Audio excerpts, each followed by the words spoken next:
So officially welcome everyone. Thank you so much for being here today. I am excited to spend this hour and a half with you. And just thank you so much for holding space with me. And so let's just jump right into it. So I'll do my official introduction. My name is Shari Simon. I say Shari like Carrie or Larry. I'm an adjunct assistant professor, licensed social worker, and a consultant. I've been a part of the John Jay community since 2019. I've been a part of the SEEK department for the entire time, and so I'm still there, serving as both an instructor and also an academic advisor. I bring both that advisor and instructor lens into my classroom work, which is why kind of liberatory pedagogy, et cetera, lends itself really well to the work that I do. And it's the reason why it's something that I'm super passionate about. I've also been in the Africana Studies department and the Counseling and Human Services department. The courses that I teach, regardless of what department, are typically social justice based. Hence, the liberatory focus of my workshop today, even when we're talking about something like assessment and grading. So now that you know who I am, I would love to learn who I'm holding space with today. Just for the sake of timing, since we did get to have to start a little bit later, I'm going to ask that you write in the chat. If you can drop in the chat for me, please, your roles, your department, how long you've been in the John Jay community. And why don't we start there? And then I can take another thing on audio from you all. I'm going to write that in the chat just so that you see it. So just like your role, or if you have more than one, just like me, your department, and then just how long you've been in the John Jay family. All right, love it. So we have the ACE program, fellow adjunct.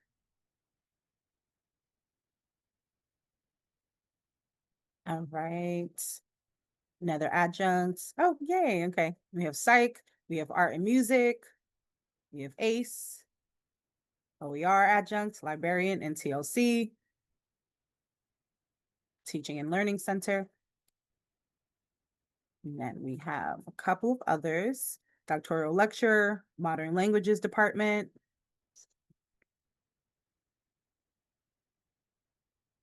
All right. If you've not written yours in the chat yet, I definitely invite you to. And I'm going to ask a couple of folks to share for this question that I'm going to drop in the chat, but I can take some voices on audio if you are willing. Just what are you hoping to learn from today? When you saw the workshop, you decided to sign up. What were you hoping for? What kind of space or what information? Just whatever came to mind for you. And then I also have in the chat a fellow SEEK colleague, Virginia, counseling faculty in the SEEK department. All right, so what are you hoping to learn today? What are you hoping to gain from today's session? Feel free to drop it in the chat or to hop on audio.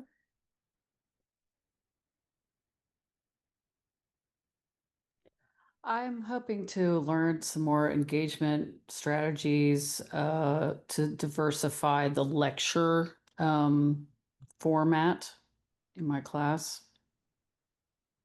All right, so some strategies to kind of make things not just lecture based, but also how to engage students so that you can engage your students more. All right. I'll go next. This semester, my class is totally asynchronous. So that creates a little bit of agita about engagement, particularly because all my students are sophomores. So they're still sort of feeling themselves around college life and engagement. And so really want to see how I can empower students to really want to be connected to the material. Love that. Thank you so much for that. And I had a bit of that challenge last semester. They were not new students last semester, but in some ways it kind of felt like it. So I definitely resonate with that, Crystal.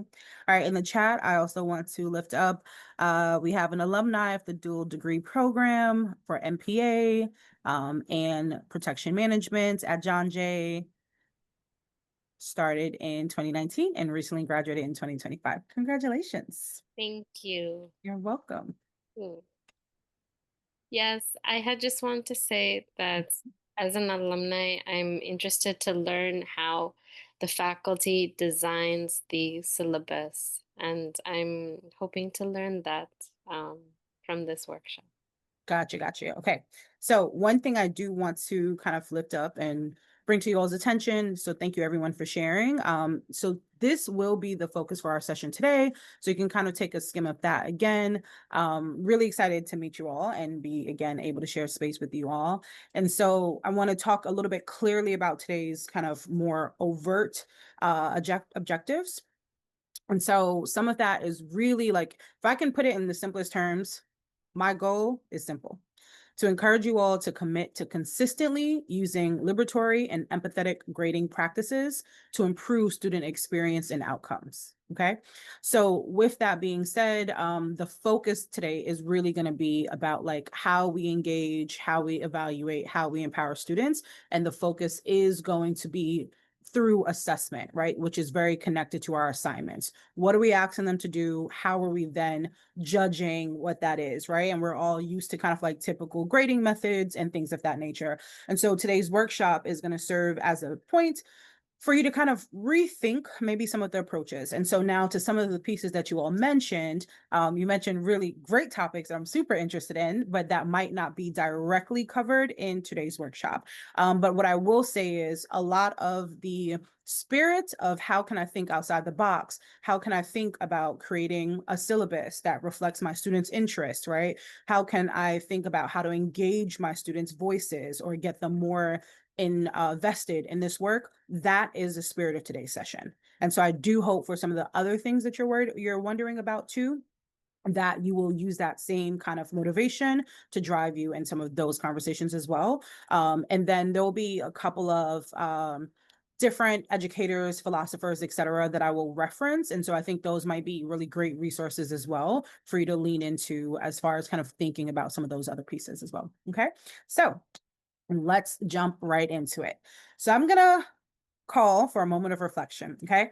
So this is going to be a venting icebreaker of sorts. And before we get into that, let's just kind of make sure we're on the same page. So let's face it. We all know that it's a lot easier to say something should be done better, right? Than it is to actually do the thing better or to do the thing different.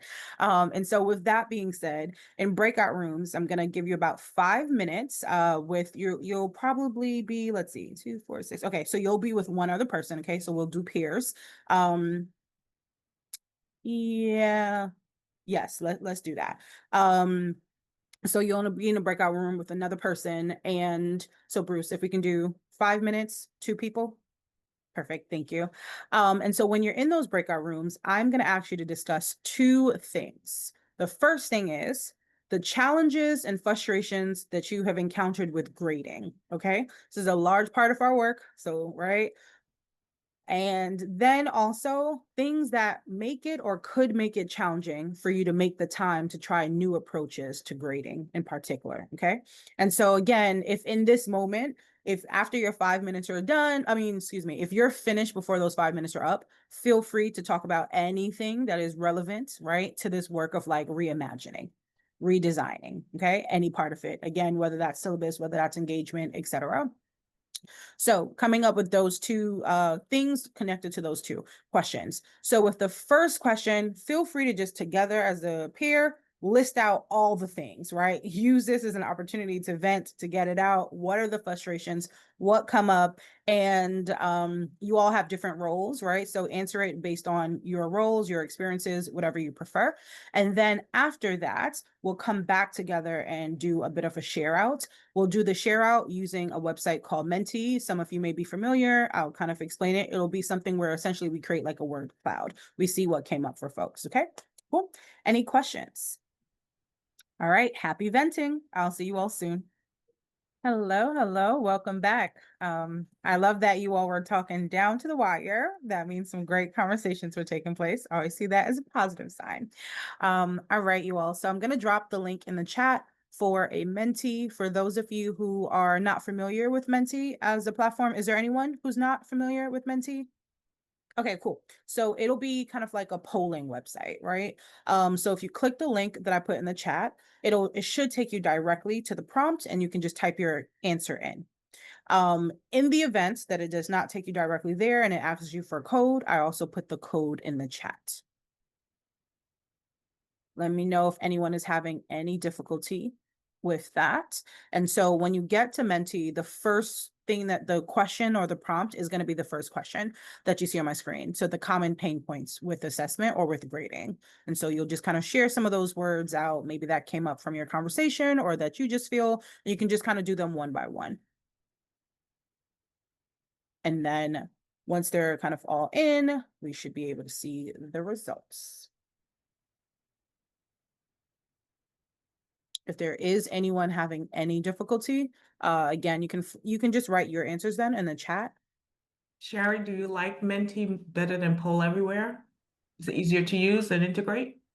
So that's such a good question. It's been a long time since I've used Poll Everywhere, so I'd have to like test it again to see. But Menti, it was also actually a while, like it's been a while since I used Menti. But more recently, I've been in some PDs where they've used it, and I've been trying to test out kind of all the different platforms. Gotcha.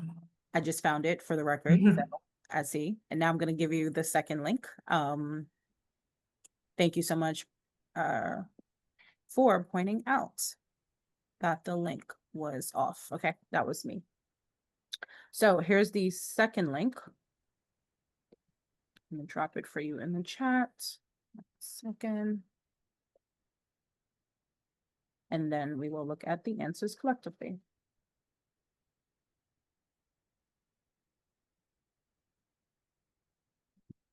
The one thing I will say with Menti, if you're using like a free account, you are limited by how many folks can take the poll at the same time. And then you're also limited with the code. It refreshes every 2 days. So if it's something that you're going to use over a course of time, right? Multiple trainings, things like that, you just kind of, those are like some factors I think to consider. But otherwise it is pretty straightforward, which is nice. And I like that you can see the word cloud and then also the survey. When I used to use Poll Everywhere, I think it was more survey pieces. So I don't know if they've also expanded the different types of formats that you can use.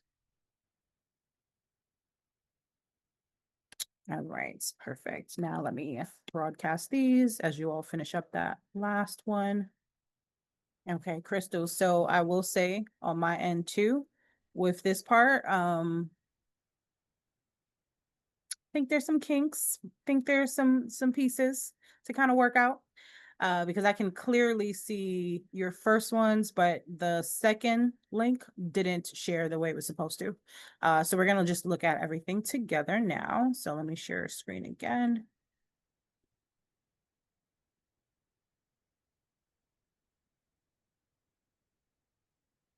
All right, so when it comes to just kind of the pain points and then also the barriers, some of the things that you all said, let's take a look. Not pinpointing the structure, learning objectives, your own resistance, which, ooh, I love that. Thank you for whoever said that. Self-resistance, being able to recognize it when we have it, right? When we're feeling that level of discomfort, that is such one, I mean, it's such a human response, okay, to change. But it's also a really powerful thing to be able to recognize it when you have it, right? And then of course, I'm gonna urge you to kind of move past and move through the feeling. I definitely think it's one to explore versus to like residing, right? Honesty, understanding, unclear rubrics, that's always a fun one. I think that is a large part of the things with grading. Lack of confidence, equity, time management, or excuse me, time and then engagement, unfamiliar to students, unlearning old habits, no grading for outline, reflection, compromise. Okay. Anyone want to kind of share out loud about some of the things that came up for folks? I can take like one or two and then we can move forward. Any of these that you want to kind of give us some more context on. And it's okay if not. I have an actual question. Yeah. Someone put no grading for outline. I would love to know a little bit more about what that means, if the person is willing to share. That was actually me. Yes. Um, what I had meant on that is that for the barriers to trying libertary approaches to grading, I noticed that before professors give the prompt for writing the for writing essays, they don't usually give a prompt for writing an outline for the essays. So I think, especially when professors direct for drafts to be created of essays, and then when they suggest that a peer review be conducted in class, there should always be like sort of the directions for the professors to initiate students to also grade, for also students to peer review other students' outline as well as the draft for the essay. Gotcha. Thank you for that clarification. I understand. Thank you. And yes, important to have that for the students. I often get feedback from students like I didn't know what you wanted. So Yes. having that clear guidelines is important. All right. Thank you both for that. And thank you all for sharing MSC. Oh, Don, you wanted to add? I just have a question. Can you give an example of a liberatory approach to grading? Yes. So we're going to get there in a little bit. Okay. I'm going to give you a few different examples. Okay. Okay. So that'll absolutely be some of the takeaways. And I'm going to give you kind of like a little bit of a teaser or a hint. They're not they're not completely unheard of, right? We've heard of the things. I think in some cases, some of you may be already using it. Some it will be a much more newer concept. But I think it's more about like, can we consistently incorporate this into our practices, right? I think when we're talking time crunch, when we're talking about multitasking, all the different things that make grading sometimes even cumbersome. Like, let's be honest, right? You give the assignment and now it's like, oh, okay, got to make the time, especially with us, majority of us being adjuncts, right? You might not be full-time, you might be part-time while working on other things. And so how to both still maintain kind of keeping some of these things at the forefront while you are balancing all the pieces. For some people, that in itself will be the work versus kind of learning it or testing things out from scratch. But I will give some examples and we'll get there. Thank you for that. All right. So, I think when we talk about any types of changes, when we talk about, again, kind of approaching things from a different approach, taking a different approach, we get some resistance, right? And so, again, thank you to the person that wrote that down.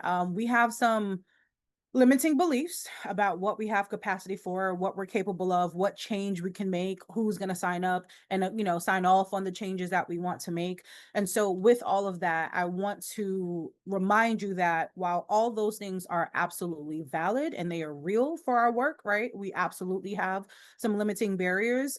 And we have experience, right? Some of these things are not just in our head, they are actually based on experience. And so while all of that is true, I also want us to attempt to hold space for trying something new, right? For believing in the possibilities for change, even if you're taking the smallest step forward. In some of our departments, it's going to be easier to make these changes than others, right?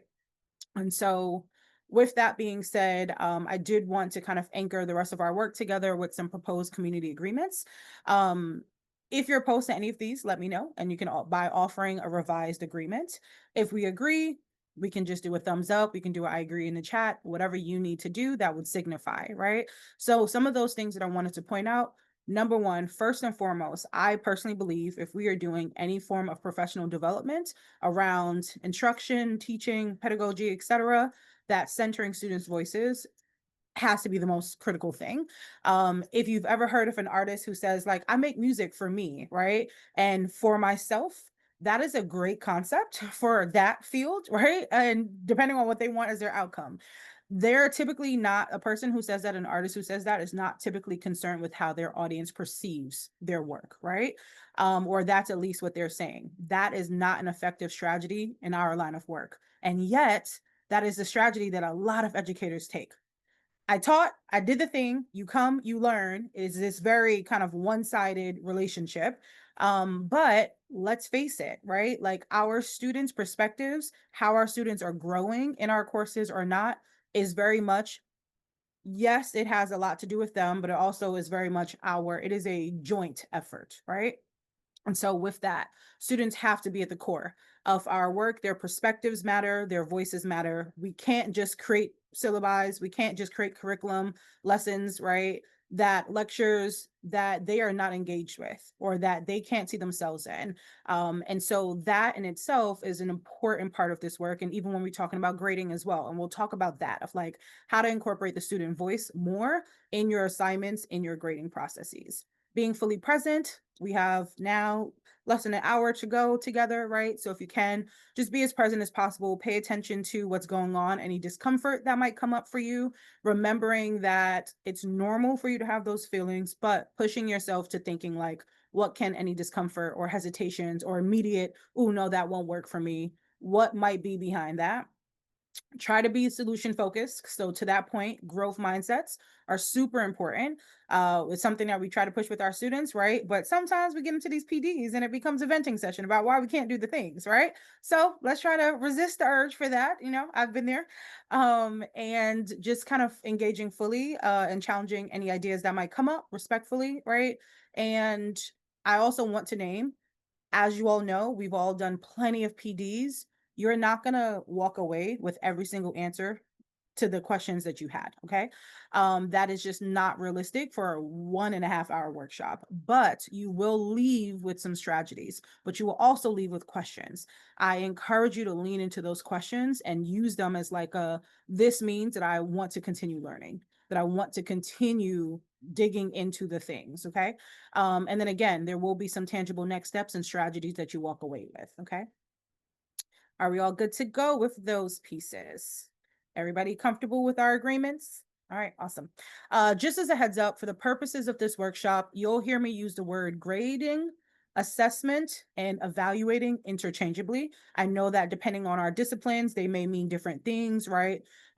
Which is correct, but for the purpose of today, I'm going to use those terms interchangeably. Just wanted to flag that for you all.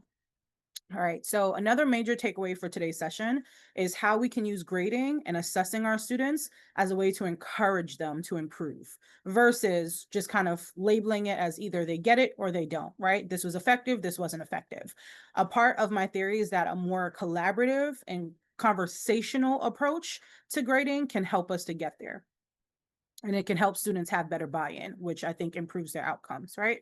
So we are going to do some independent reflection and then eventually going to shift back into breakout rooms again. And with doing that, it is going to give you space to kind of work through a specific assignment and a specific grading technique for that assignment that you have. So I'm going to ask you to think about an assignment that you know that like this, for those of you who've been teaching for a while, it could be one that you know you use every single semester. So you're going to think about both the assignment and also how you grade that assignment, because those two things are 100% go hand in hand. You can't just look at, oh, these are the assignments that I'm giving, but not analyze your grading process, your grading practices for that assignment. Okay. So think of an assignment and then think about how you grade it. When you've got it, just write got it for me in the chat, just so I know, so that we don't move forward if you're still kind of thinking through. And it could be one of the simplest assignments that you have, or the first thing that comes to mind, or something that you've been on the fence with, or something that students historically don't do well on. Because I think that might be giving you some insight.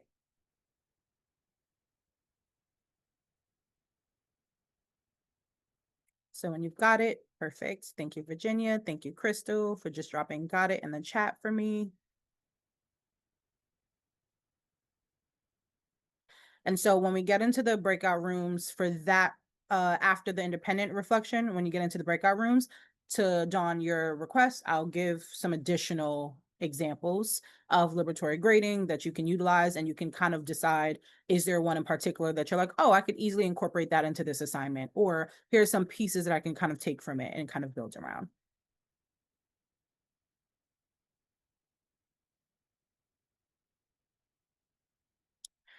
As folks, I'm still just waiting for a few more folks to say that they got it in the chat so that I know you're good to go and you have your assignment in mind. Dawn?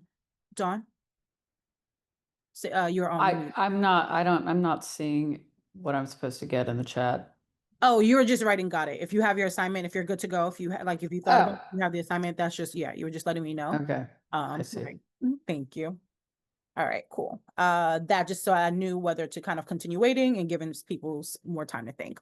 So what I also want to name, as I mentioned before, there are lots of different educators, philosophers, etc., who have studied, who talk about liberatory work. And so this is a long list of them. I can share this out. I can make sure that you get a copy of these.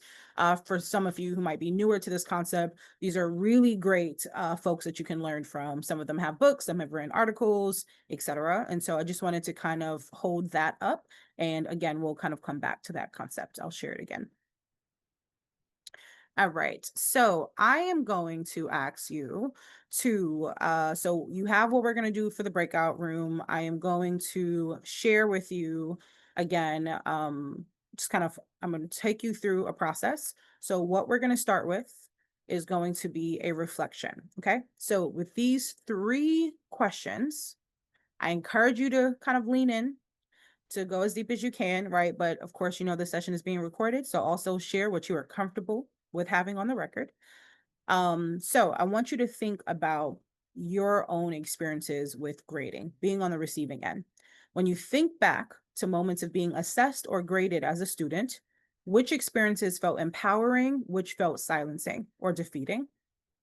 In what ways might your current grading or assessment practices unintentionally mirror any harmful or exclusionary methods you once experienced? If your students described how you assess and how it made them feel, what would you hope they'd say? And what do you fear they may actually say? So just take some time to think about those questions. And then on audio, I'm going to ask folks to share out any thoughts that they have. You can answer 1, 2, whatever you prefer. And you can also feel free to write in the chat if you prefer to write in the chat versus sharing on audio. Mindy? So when I was a student, my pet peeve was getting a paperback that had a grade, no comments. Maybe the lengthiest comment on that kind of paper was nice work. You know, on the other hand, if I think about how my students might describe my assessment practices, I give a lot of feedback. I maybe give too much feedback so that it feels like going through the weeds, and I'm trying to rethink how to do that feedback in a way that's meaningful and not overwhelming. Love So, that. yeah. Thank you for sharing that. And I resonate on that. To that point, right? It's so interesting. So you got too little. So now again, right, you do this kind of knee-jerk reaction, even though it doesn't feel like it, of kind of giving too much. And might be too much for some students, but not for every student, right? There's a student there who loves getting that much feedback. The details are super helpful for them. And then there's a student who might be overwhelmed by the amount of details, right? And that's the challenge with our work, that there's not going to be a one strategy that works for everyone, because we have diverse learners. We ourselves, right, are diverse learners. All right, others? Thank you for that, Mindy.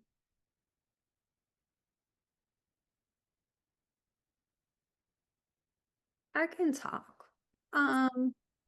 Hey everybody. I'm using more self-evaluation, where I'm having students engage in evaluating their own work. And so I think I don't ever remember doing that for myself. And so what I'm specifically answering that last question there. What I hope they'd say is, this is helping me become more self-aware, right? Like that's what I'm hoping students will say. This professor helped me become more aware of my own mistakes, perhaps, or my help me to think more critically about my work. Um, what I fear they might actually say, uh, that I'm lazy and I don't want to assess their work. Um, and what I fear is that they don't see the value in looking at their own work and improving it as they see fit. And the reason why this is making me remember is that I always remember getting an assignment back and reading through it and thinking, oh my God, why did I write that? Or what a huge mistake, or I could have phrased that differently. And so I think it's giving them the opportunity to look at it and in that way. So that's my share. Thank you for that, Virginia. If you can stay on audio real quick. So self-evaluations are a large part of, right, liberatory grading work. And so that is actually one of the examples. I do have a question for you. What are some cons that you've noticed about it? And like, right, because there's the theory, but then there's the practice. And there's the like, this is how it's working or not working. Sure, yeah. So I will either have the student that inflates, right? They like, oh, this is definitely an A plus even. And then, you really have to ask, well, tell me why, right? Like, so the reflection isn't just them going back to read, but telling me why and why they deserve the grade that they are proposing for themselves and the evidence of that grade. So certainly the inflation. But then there are students that are self-deprecating, right? Like, and they will give themselves a grade that makes no sense, like somebody that gives themselves a C or a B minus when really their work is A work. It's solid, they have the evidence. And it's like the grade doesn't match the evidence. It's like the evidence is strong for a higher grade. So yeah, that's been my experience. Gotcha. Thank you for that. I think when we're talking about kind of making these shifts and when we're talking about liberatory work, it's again, like I said, there's a lot that's kind of easier said than done, right? But everything has pros and cons. Everything is going to take a while to make sure that it works, right? Or that's working to the best ability, or that you are thinking upfront about any potential barriers or cons, right? And then thinking about, okay, if this has a potential of coming up, how can I get ahead of that? Is there something I can model for the students beforehand, right? Before we try this new technique? Is there a way that I can kind of stop midway and assess how it's working? And then kind of say, you know what? It's not working. Let's try something different. This doesn't work for my group of students. Or there's another way to do this. Or, oh, look at that. If I brought them in, they can maybe tell me why it's not working for them. So those are lots of great pieces for, how to be able to navigate this work and to think a little bit more critically about how we're doing grading and how we can incorporate them. Before we move on, any final thoughts about either any of these three questions that folks want to share? Yeah. In regards to the first question, I wanted to say that the experiences that I have felt are more empowering are the office hour appointments with professors, and also the experiences that are silencing are when I have received feedback from professors in the classroom. So I certainly think that there is a difference. I think that receiving feedback from the office, I think that receiving feedback from professors during office hour appointments are more valuable, because the professor is able to work one-on-one directly with students. And also they're like in an environment where the computer is readily available to them, and also in their office they have sort of books and articles that they're able to reference and advise the students on. Right, thank you for that. What you remind me of is the fact that, again, right, every student is different. And so one of the things, and listen, this does go to my dual role of both being an advisor and an instructor. But one of the things that I do at the beginning of the semester is have students fill out a survey, and just kind of like a contact info slash survey kind of vibe. And one of the questions is essentially how they like to get feedback, and also a question around if you just go MIA, what do I do? What's the best way to reach you? How do I bring you back in? Right. And with those two things, what it allows, again, we can't assume how every single student is going to be, and every student is going to need something a little bit different. But even asking those questions ahead of time, and again, right, we're human. It's going to take some time. It's going to take a while to do the things, but being able to have some context about how your student best receives feedback, et cetera, really can help you to then help them, right?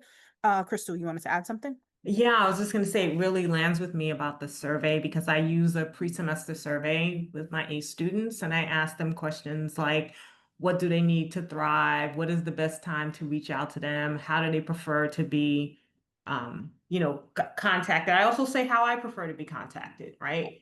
If you're going to reach out to me, expect a reply within 24 hours. If it's an emergency, you need a reply quicker, here are the expectations. But I think the other thing I wanted to elevate is many of my students in the faculty feedback surveys they do have said that I haven't made them feel empowered and heard. And they also sometimes complain that my feedback doesn't direct them to the answer, right? My feedback is often, how did you arrive at this? Tell me how you got there. This is an interesting perspective. Give me more. Here's what I'm looking for. And they're like, can you just point me to the answer? Yeah. And because it is experiential learning, I'm asking them to bring in experiences, contemporary issues, and societal challenges into their assignments. And so there may not be a right answer. There is a right way to construct your answer. Yeah. So that I understand that you understand the concepts. And it's really hard to get students to understand that that's what I'm imparting. You may not have a right or wrong answer. You may have the wrong answer, but you framed it so well that I can see how you arrived there, and I'm going to give you an equitable grade for that. But I struggle a lot with students being very used to being instructed to a theory or a concept or a policy, a practice that is black and white. Yep. Yep. And being able to use their critical thinking to apply is a big challenge. So they don't particularly like the feedback I give them in that way, but in the end, they realize it's a growth opportunity. So I sort of have to balance the good, the bad, and the ugly. Yes, yes. And I can resonate with that because a lot of my courses too, critical thinking is something, and we use the terminology critical consciousness a lot in the SEEK department.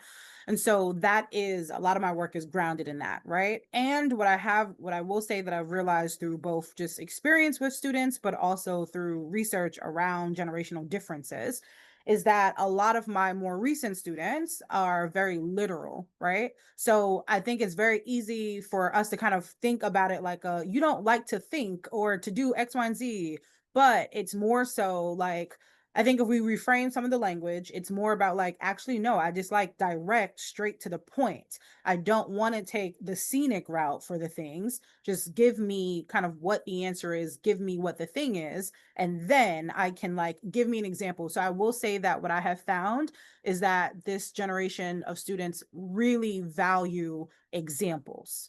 So if you give me a very specific example, I can see, and then if you explain, right, and help me to get all the other pieces.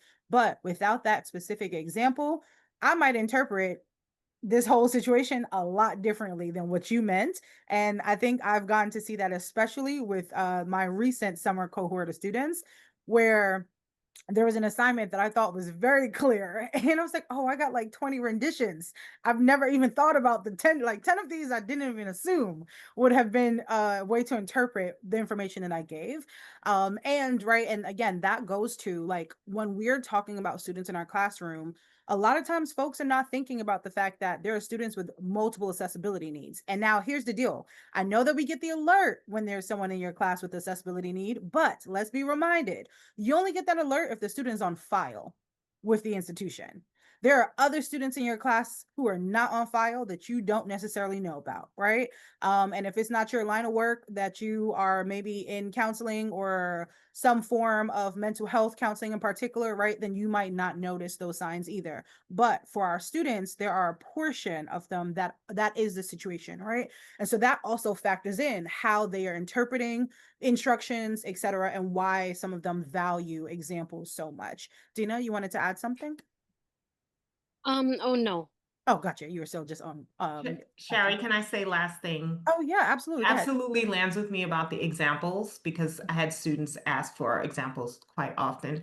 But the other thing I found Yeah. is telling them what not to do. Yes. Yes. Yes. Yes. I don't want to see this, or don't do this, do this instead of that, Mhm. is one way to really get them to focus in on the actual assignment Yeah. so that their thought process is not something completely different. And I've had students say, oh, it was helpful for me to know not to do this because I was going to do that. Like, that's my default. Yep. So I yeah, think thank you thank for you. that. And you know what I think is interesting? I think again, when we talk generationally, with students of kind of Gen Z, even a bit of alpha, et cetera, right? Maybe really younger millennials. This concept isn't new though, because a lot of folks ask for information and feedback like that in the workforce. A lot of older generations might not have asked for it in school, but they do in the workforce, where it's like, okay, you asked me to do this project. How should this deliverable look? What are you looking for, right? Maybe I didn't get enough feedback, enough guidance. And so you give your supervisor something and it's like, that didn't quite land, right? So this concept of wanting specifics isn't new to one generation or another. We've all required it and needed it in some shape or form. It's just that our students currently are very much like, hey, I need this in all the ways, and I'm not afraid to ask for it, right? And I think that's something that we do have to lean into. And so I think, again, a large part of, I think, liberatory practices are around, we're making it transparent. You don't have to play guessing games about what I'm looking for, why I'm looking for it, right? I'm giving you clear understanding of what it is that I'm assessing. Because the fact of the matter is, if you show up for a test, if you show up for anything, anywhere, context helps, I think, most people, right? It's not far-fetched for them to be like, I don't understand why we're doing this. Like, make it make sense. You're looking at your objectives. You know your syllabus, you know, etc. So you know how they connect. For that student, it feels like you might have just given me a random assignment. And then 2 days from now, it's another random assignment. Unless you are spelling out the connection, I'm not in your field the way you are. I'm not making those minute connections, right? And so being that transparent, naming those things is a super helpful way for students to be able to have those tangible takeaways and be able to then go, oh, that's what you wanted to see. I could do that in my sleep. Here it is.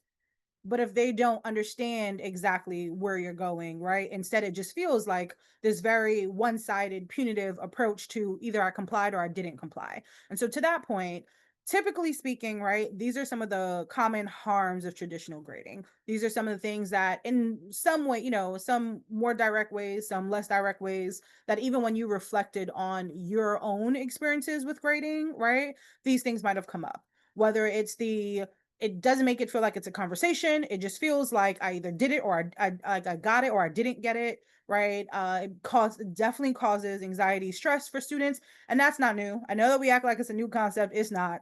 Students forever have been worried about grades, right? Have kind of done all the things, how that looks, what folks do to be able to navigate it. That might look different with generations, but the concept of being like, okay, I'm really worried about my grades in one shape or form, is a real thing for us to consider, right? And so some other kind of key pieces for why we should rethink assessment, why they do it in a more liberatory approach. There's been a lot of research that lets us know that it's been time to try different approaches. And this research isn't all new. I want to kind of point that out, right? The concept of liberatory grading has been around, just using different language, for a while. And so with some of those pieces, you can kind of see some of the articles, some of the books, the research that's been done, and just kind of like some sound bites from it. But with these three resources, right, they are about giving more effective feedback, because that is what helps students grow over time. And if you even think about our grading systems and how we do grading, what space is there really to even say, hey, I have seen you growing over the semester? Even when we do our grade breakdown, there is really nothing that holds space for like growth over the semester. We do participation, we do attendance, we do the assignments, right? But what happens? How do you reward that student who started off maybe really struggling but put in all the work? But again, because listen, class grades, GPAs are just math.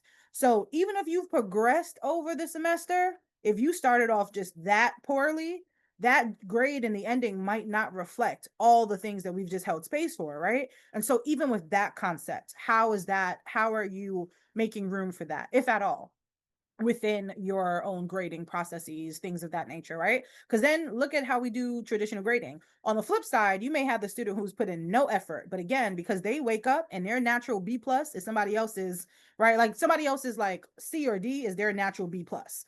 That student hasn't really grown or developed anything throughout your entire semester, but yet they still walk away with an A minus, a B plus, an A, because that's just their starting point, right?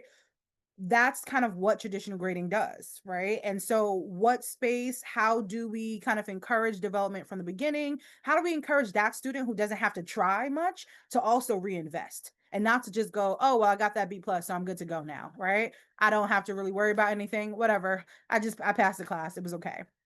Those are some of the issues with how we're doing things and what comes up, right? It's just not an effective process to actually see students developing over time. So now having effective feedback bridges that kind of gap, that bridges that gap and guides students toward deeper understanding, sustained growth, greater confidence in their abilities. That's what we want to go to, okay? So there's this kind of like this 3-step process that I want you to think about. And we're going to say like VPP. So I want you to think about, I'm going to ask you to think about that assignment that I asked you to grab, and your assessment or your grading for that assignment. I want you to think about it from 3 perspectives: voice. So how are you inviting student voice, student dialogue into your grading process, and sometimes even the assignment creation process? Okay. So is there space to engage in a 2-way conversations about what is expected of them, how you're going to be grading them, assessing them, how is that feedback, what feedback they're getting, right? Then we have the process. This is really about, every assignment shouldn't be one and done. Where you can, and now listen again, as I mentioned before, for the part-timers, I get your limitations, okay? Because I have. So you obviously know that there are some professors who go, hey, you know what? If you take my feedback, you implement it, you can resubmit for a higher grade. I love that concept. I have to be honest. I think the first time I heard it, I had a little resistance, but I have grown to love that concept. Now, what I also know is we don't always have the time to make that work. When you do, and for certain assignments where you can, it is a great one to be able to implement, because you are actually now helping them to truly implement your feedback and be able to also see a reward in real time. And hey, here's the deal. I know some folks say that like, are incentives, rewards great? And is that really fostering learning? Yes, because again, even us as adults who have been in our fields love recognition. We love knowing that it worked, that we were rewarded, that we got a pat on the back. Our students are no different, right? And so in a moment like this, where you are able to have them redo something because like, oh, you know what? Actually, like, hey, if you had worked on this or X, Y, and Z, and if they're able to really take that feedback and implement it, then what is the harm in allowing them to earn this updated grade for it, right? That can't work for everything, we know. And so naturally, you won't use it for everything, but where you can, that could be a helpful one.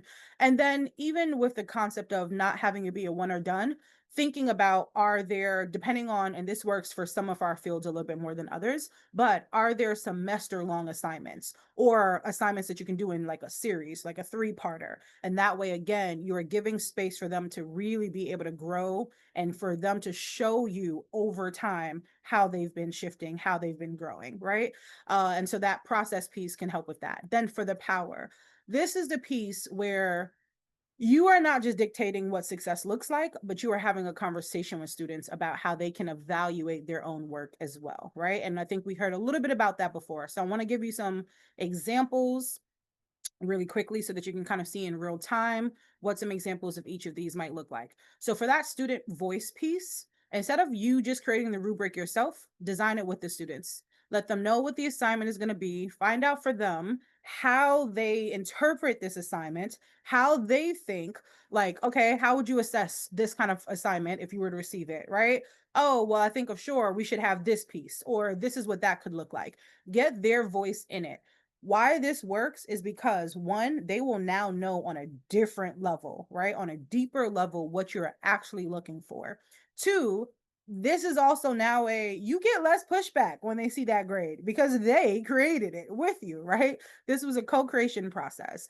They also, though, again, they understand it a lot more. So to that point of, can I see an example? They themselves were a part of that blueprint. So yes, an example still might be helpful for this, but they understand it a lot more, right? And again, give me a second, Crystal, to come back to that. I might be able to share something that we can talk like resources. Cool. So thinking about even then mid-semester feedback dialogue, I think that's a really great one. That is something that I actually do in my classes. I'll talk a little bit more about that one, but I think it's a really good point to go, hey, we're at the midway mark. Let me be very honest with you about where you are, what I'm seeing. I want your feedback of what you're seeing, right? And sometimes I'll start there. I'll start with, how do you think you're doing? What do you think is working and not working with how you're proceeding? And then let me tell you what I'm seeing, and then we can kind of talk through, and then we're going to come up with a game strategy together. It is time consuming. I'm not going to sit here and tell you that it's not, but it has been worth it for me, right? And again, there's been sometimes I've done it much more intense, and other times I've done a lighter approach to it. I think that there's room for kind of multiple ways. And most times that I've done it, it has been a full-blown meeting. So kind of like office hour, like a mandatory office hour meeting. And so that kind of works in that way, right? But I do think that there could be like a written way that you do this as well if you don't have the capacity to do one-on-one meetings with each student. So aside from this, you also then have that process piece, right, that I mentioned. And so with the process, you can again think about to that point of like reiterative opportunities. You can think about a 2-stage assignment. There's like when they submit it that first time, it's more of a draft. You're given feedback, right? And then now what they submit that next time around, that is what you're locking in. That is the grade. Now, again, this only actually works though if you're given effective feedback. And I think that piece is important here, right? That the feedback has to be tangible for them, because that is the generation of students that we're working with. It has to be very clear and specific.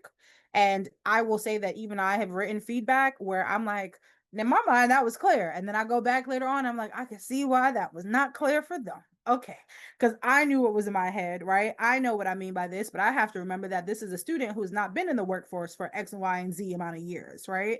And so thinking about how you can do that is helpful. Some people do portfolio-based assessment. That again allows you to see like this arc, their full journey. The peer review piece that we've mentioned. What I do want to name about the peer review, I have found that that is absolutely something that you have to model up front.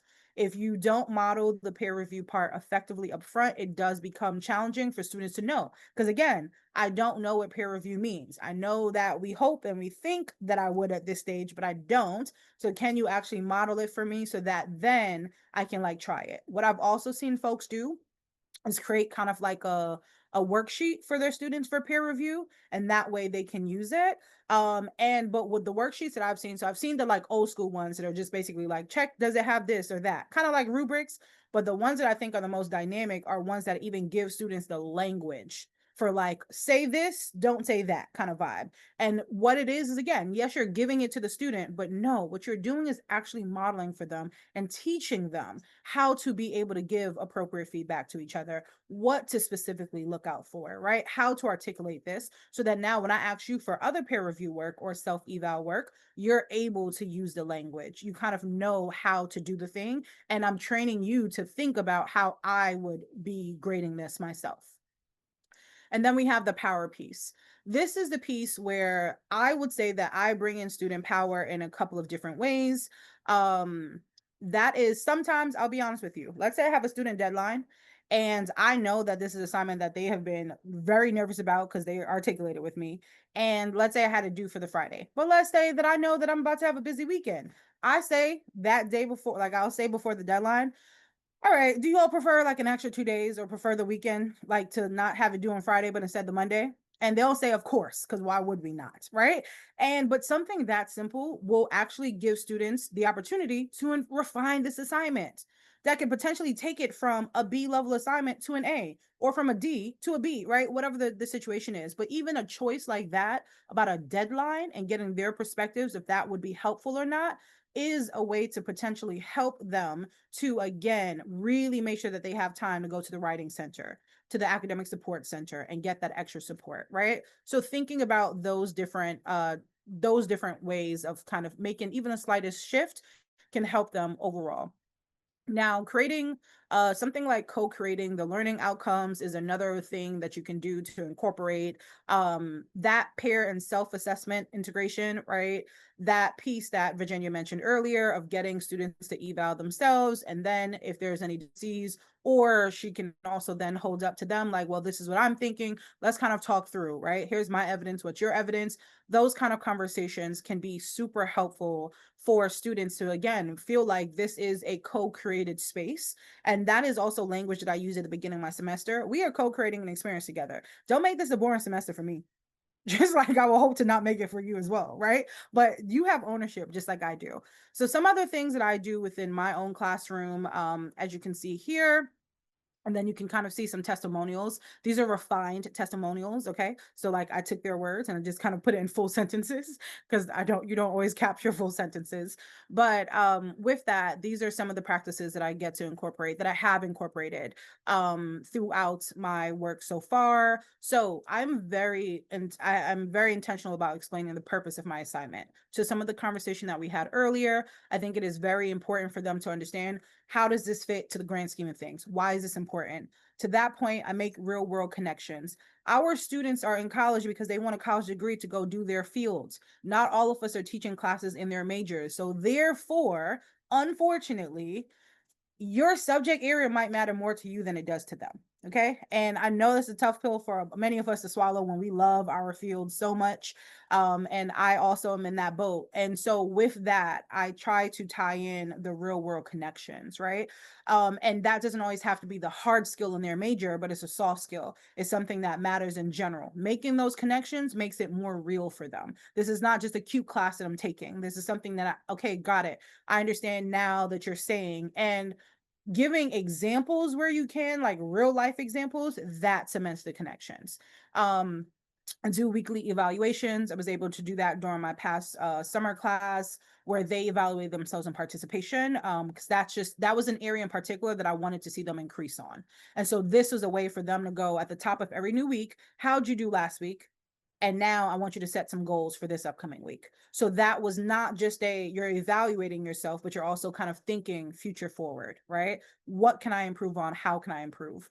The self-grade piece, I go back and forth. I'm not 100% sold, because to that point that Virginia mentioned, I just always have the students where I'm like, oh man, you have an inflated sense of this thing. So let's kind of dial it back. Let's talk through it a little bit. But I do think that supporting it with evidence is an important piece if you're going to do the self-grade piece. I definitely incorporate the semester-long scaffolded assignments. I think that for my work allows them to be able to see their growth over time. I think something I want to work on is how I am able to recognize that more in the overall grade as well.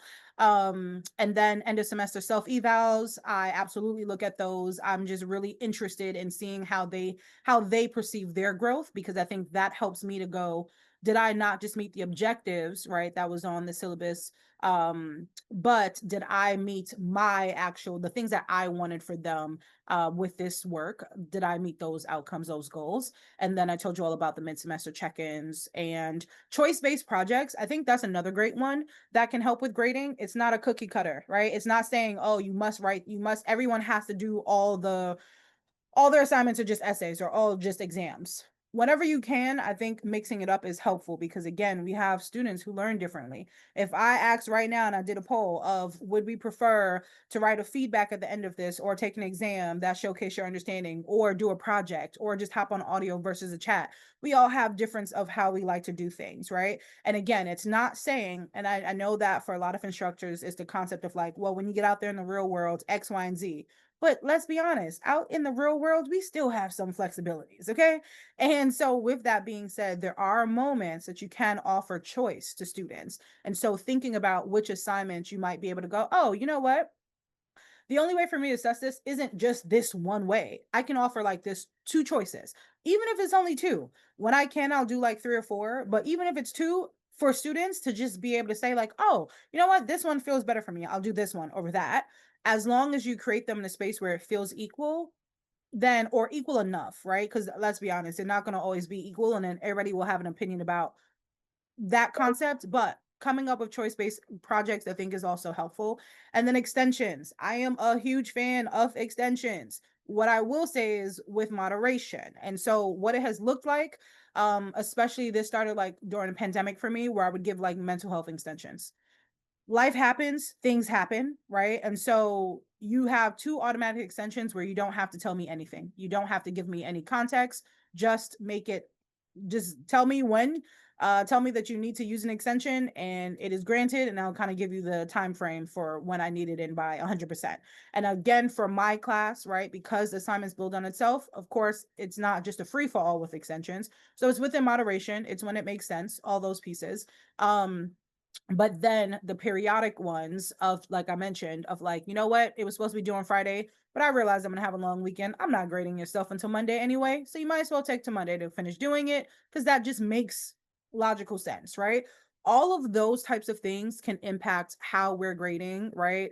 How we are looking at assessing students' work, but also how we give them space and opportunity to be able to refine things before they submit, because that really is what grading is about, right? It locks them in. From that moment that they submit something, they get locked in with whatever grading they've earned on it.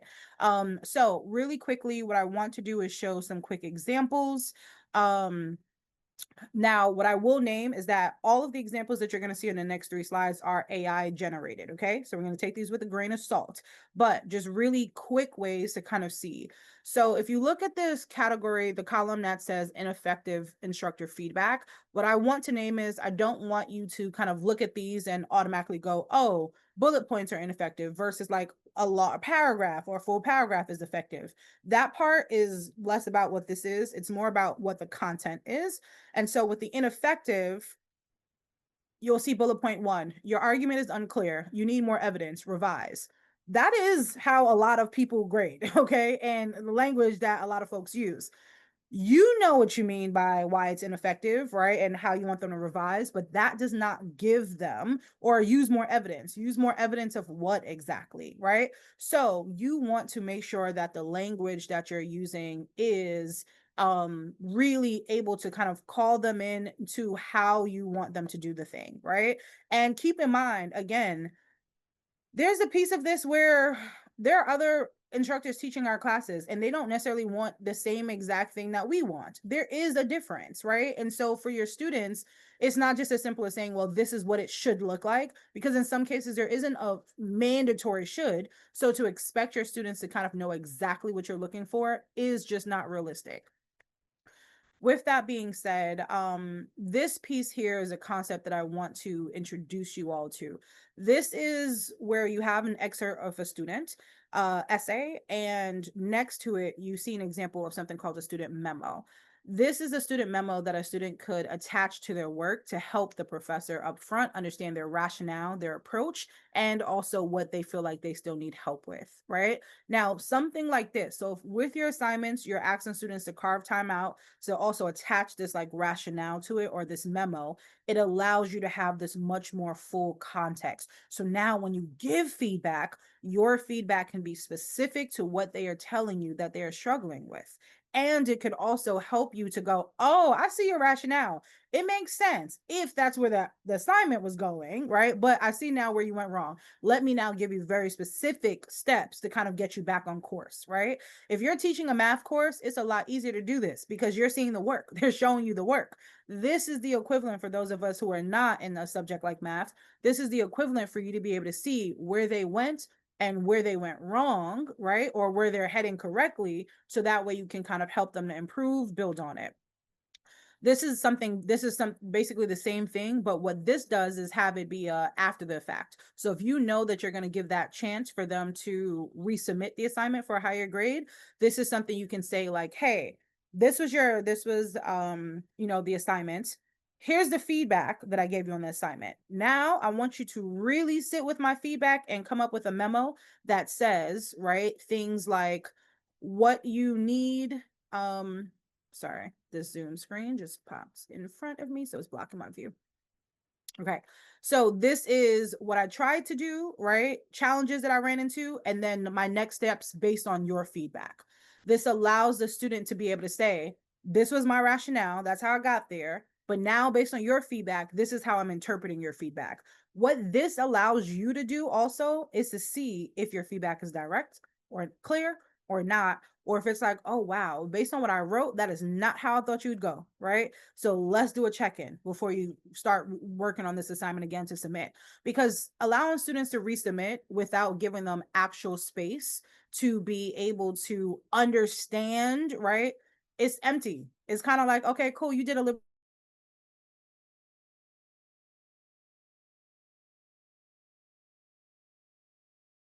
not actually giving did the screen freeze for a second? Yes, okay. If you give the student opportunity to resubmit an assignment without actually explaining and seeing what went wrong, etc., for them, right? It's kind of empty. It's like, sure, you did a liberatory thing, you let them resubmit, yay, radical. But if you haven't really given them the tools, you're probably going to get a submission that looks pretty similar. So you want to make sure that you're effectively, right, giving them feedback and making sure that they're able to process that feedback correctly. Okay. So it's clear that we're not going to get to that breakout room that I mentioned, but that's fine because I created a tool that you all will be able to take away. Okay. And so with this tool, you are able to really sit with an assignment that you have, right? So that assignment and your grading process, I want you to be able to think about that grading process. And let me actually show you the document. 1 second.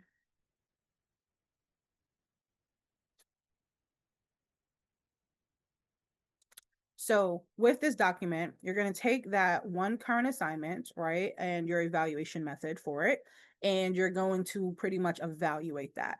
So you're thinking through each of these guiding questions for each of the categories, the VPP, right? So you're thinking about voice. Where do students get to share their ideas, their perspectives, their choices in this current assignment? If your answer is when they submit their work, then you know your student voice is missing in the process, right? You're thinking about how can they be co-creators. Maybe you already have a rubric created, but maybe it's just as simple as saying, hey, this is the rubric for this assignment. Is it clear? Are there changes that I can make to make it more clear for you? Are there other examples? Give me some thoughts. And that way they can incorporate it there. Then you're thinking about their process. And so for each of these categories, you have the guiding question, you have your current practice. So you're kind of writing it out, and then you're thinking about opportunities for redesign. What I'll add to this worksheet is going to be a list of all the different types of liberatory grading practices, some that we've already mentioned, some that you've seen on screen, but I'll add it here so that you can just kind of pull from it and say like, oh, I want to incorporate this one into this to this assignment moving forward. And this is something that you can do and should do for each of your upcoming assignments.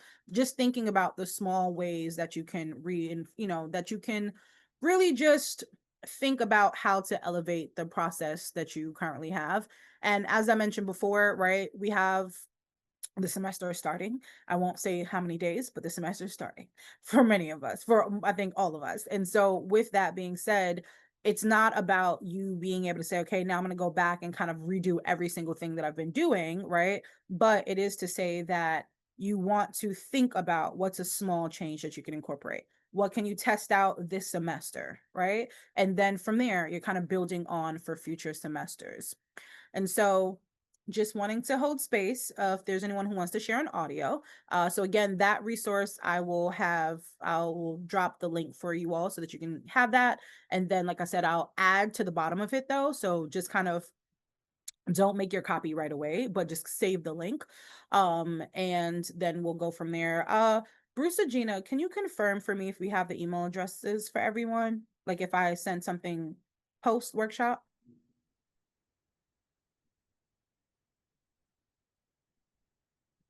Let me see. I saw something in the chat. I believe that is correct.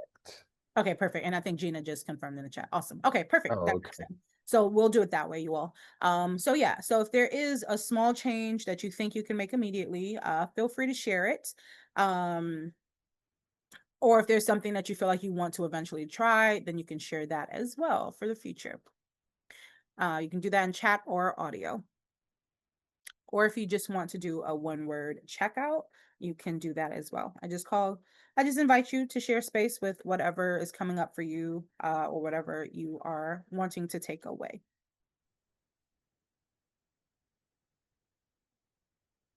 Tina, I see your hand. Go ahead. Yes. Something that I had wanted to mention about one larger redesign I'd like to try in the future. It's Mhm. based on what Crystal had mentioned about providing directions to students and those students not complying with the directions, especially if I were in the position of an adjunct.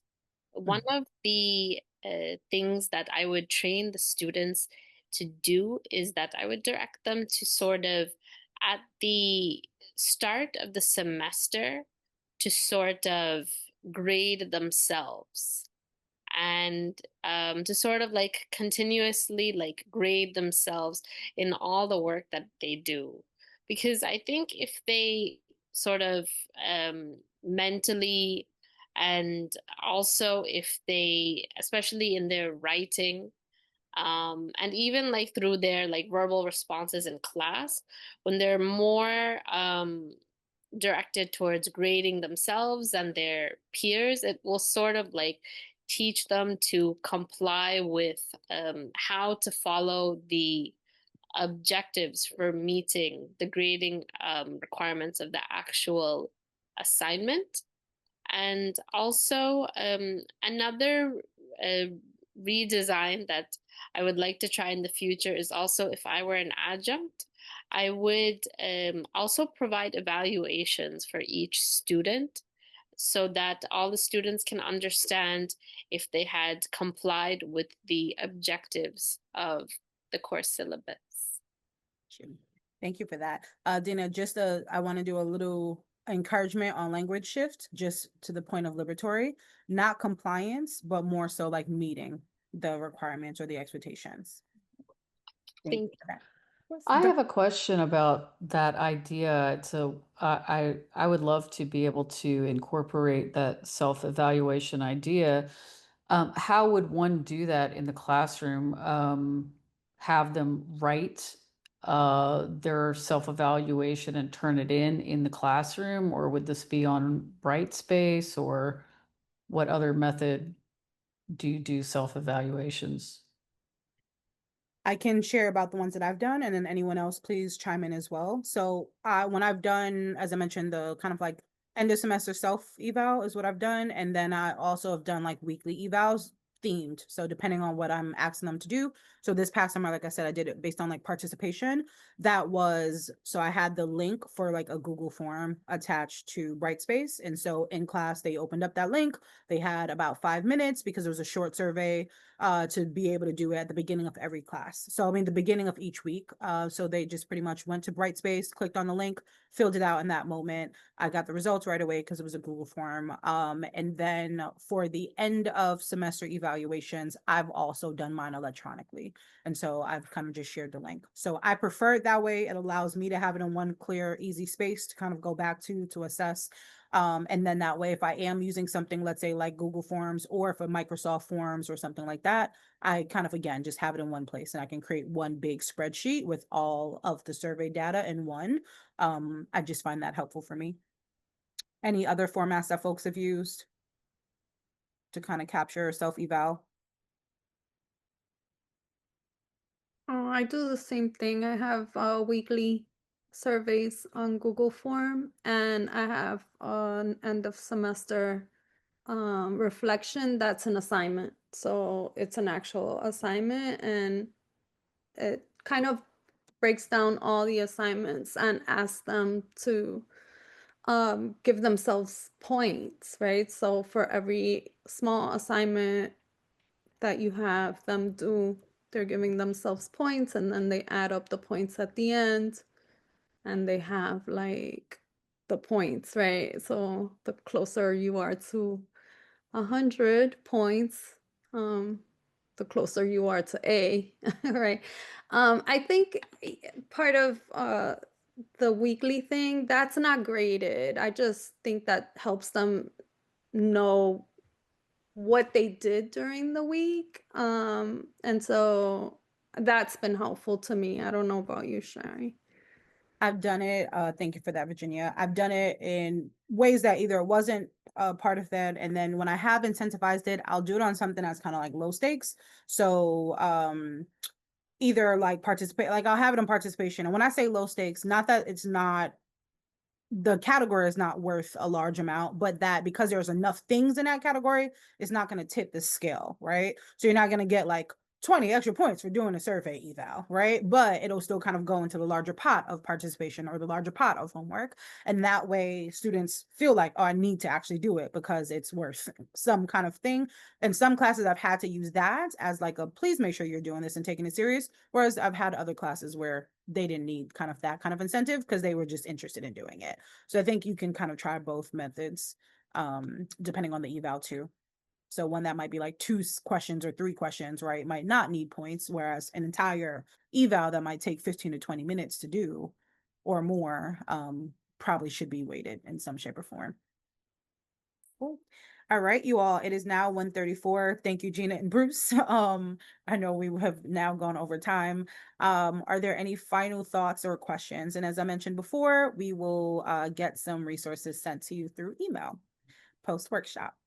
Shari, this was fantastic. I'm sorry I couldn't come in till the last half hour, but phenomenal. Can't wait to see the rest of the slides. Thank you so much. Of course, of course. Thank you all so much for holding space and being together.